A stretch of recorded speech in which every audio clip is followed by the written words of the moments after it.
When I was a teen, I had both parents that did everything that they could, but it still didn't stop me from wanting to be a boy in the hood. My American idols were Gangster Disciples and Vice Lords was our rivals, but deep down, I didn't want to be a boy from the hood. I was a scared boy trying to understand manhood. Through a series of unfortunate events, I lost my best friend and I lost hope. I remember getting a phone call one morning, and it was kind of like I was still dreaming, because Kenyatta would be somebody that I actually would call if I got bad news. So since the phone call was about Kenyatta, the first thing I wanted to do when I got off the phone, I was like, man, who am I gonna call? Hello, violence. Flashing lights and sirens often turned into moments of silence. Hello. Last night he was awake. Now I'm at a wake. His corpse lay in sleeves like blank CDs, no beat. With closed eyelids, I lean in to his abandoned building of a body, kissing his frozen forehead, which was the coldest floor my lips have ever stepped on. Goodbye, Kenyatta Ellis. He was only 19.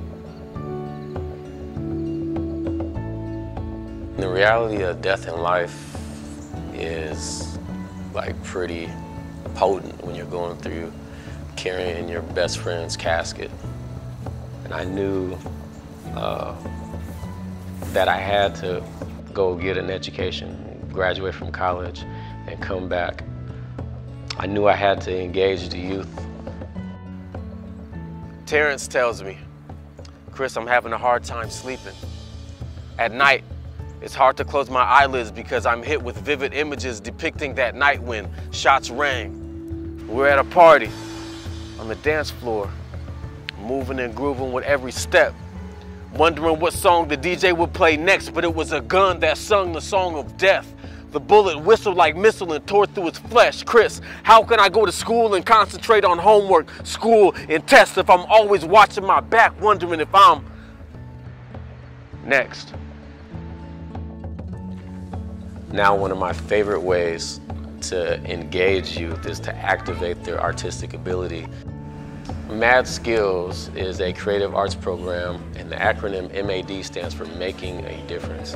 And it's a creative arts program that helps teens have an outlet with drama, dance, improv, and one of the biggest things that we focus on is poetry.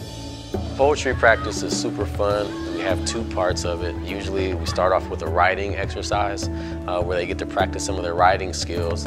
And the second part is the performance element where they actually have to face their peers and present their piece.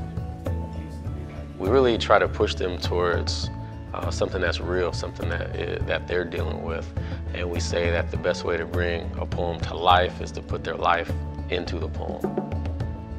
It gets emotional because how do you talk about poetic techniques when you're talking about, hey, go back to that place when you saw your dad die when you were 8. With some of the teens, it's not about just getting them up there and performing their hearts out about a poem. It's about actually coming together as a team and actually working through a traumatic situation with somebody so they can find healing through it, the process of poetry. Poetry is a tool, and the creative arts is a way to kind of unlock and activate some lives that were once just without any hope.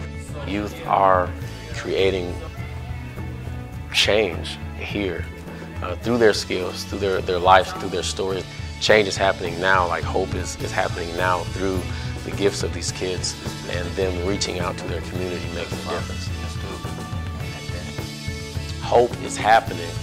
Hope is here, and our mission is to bring the word to the world, and our goal is to make a difference. They say that pictures are worth 1,000 words, and I keep hoping the ones I've spoken won't just show you pictures and frames that are shattered and broken. Because let's face it, without brokenness, none of us could be made whole. And our Creator, our God, longs to use His people as paintbrushes to create portraits of hope.